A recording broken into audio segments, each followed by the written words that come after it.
Ang ating kwento ngayon, isang typical na nakatakot na storya tungkol sa isang kalsada. Mahilig ka ba sa mga kwentong nakakatakot? Tara, sabay-sabay tayong matakot.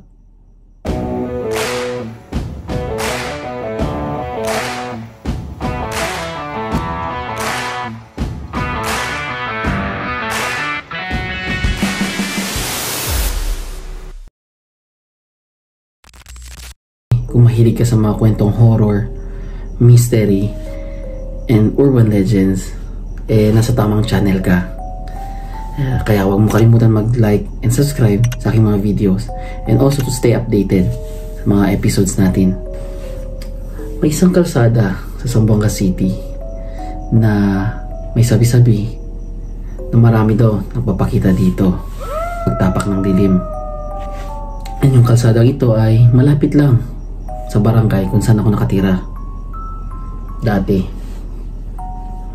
Naalala ko pa nga, mga maliliit pa kami magpipinsan ay paggabi, gino-joyride kami ng tito namin sa tricycle niya.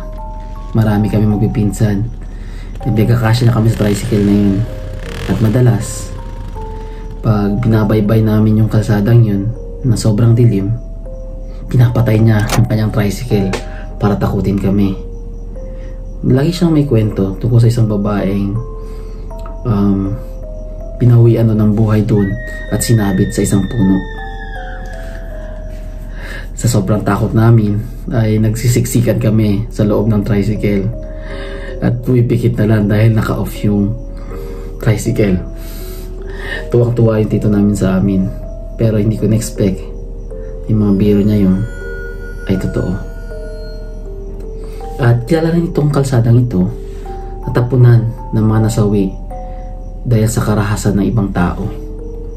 And naalala ko nga nung around 6 or 7 years old yata ako noon, na Christmas time noon, habang umuwi kami, nung dumaan kami doon, ay biglang nag-stop yung sinasakyan namin. And sabi nga ng driver ay may tao daw siya nakita nakahiga sa gitna ng kalsada. Bumaba yung mga kasama namin at kakilala para tignan ito. Totoo nga, may tao nakahiga sa gitna ng kalsada. At sa kasamang palad ay wala na itong buhay.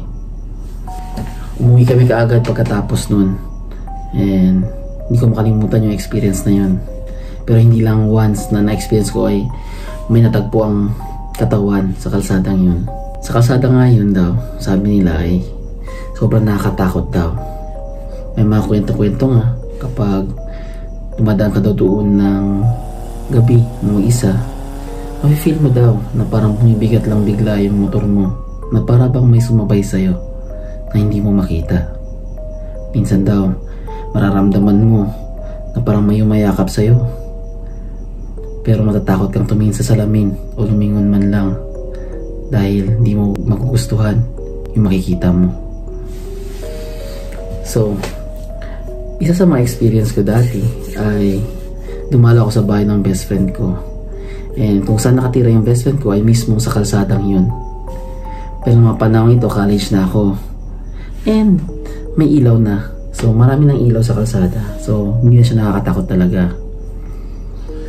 Pero, nung mga panahon yun ay ginabi ako ng uwi.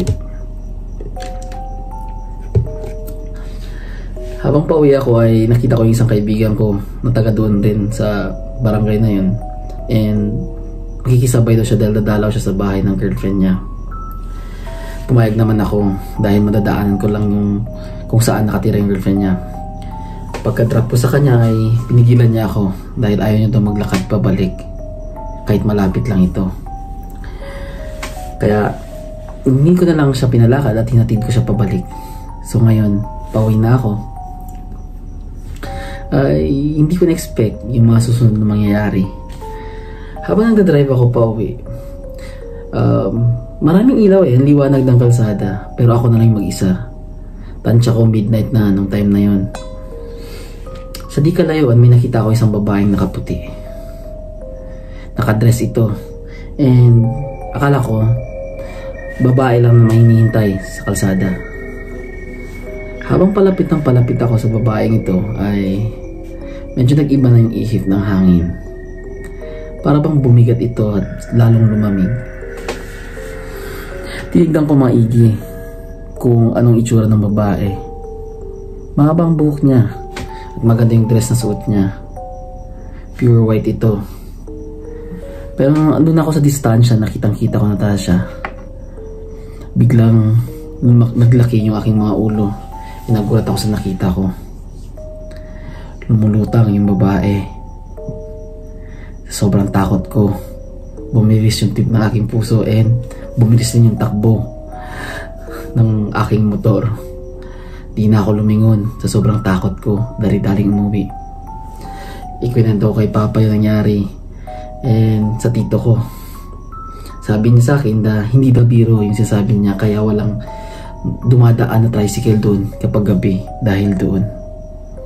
May isa pa kang kwento na experience ng kapitbahay ng best friend ko. Isang gabi daw habang umuwi siya, nagdadrive siya ng tricycle niya, akala niya pinara siya ng babaeng nakaputi rin sa mismong spot kung saan ko siya nakita. So sa kalsadang yun pa rin. Nung palapit daw siya, akala niya nakascore na siya. Sabi niya, chicks to. Pero dahil pala biro siya, pero laking gulat niya na lumulutang yung babae. Sobrang takot niya, muntik pa daw niya iwan yung kanyang tricycle. Pero hindi lang yun ang mapapakita dun sa kalsadang yun. Meron kami experience ng best friend ko na habang pauwi na kami nun and hinahatid ako ng best friend ko nun. So graduate na ako ng college nun at wala pa akong sariling motor. Siguro mga 8 PM pa lang nun. And yung kalsadang yun may sementeryo doon na bag. So tumaan kami doon. Nung sa may sementeryo na kami banda, nag-slow down siya.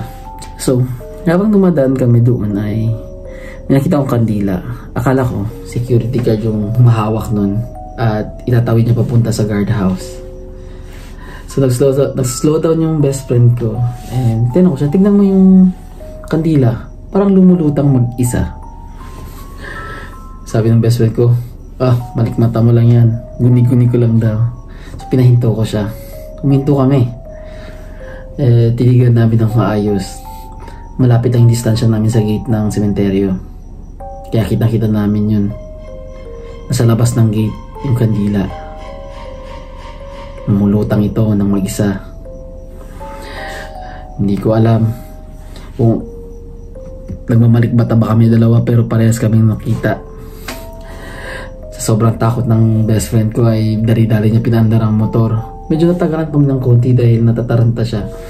And pagkadar ng motor, dali-dali kami umalis. And sabi niya sa akin, hindi na kita ihatid ulit ng gabi.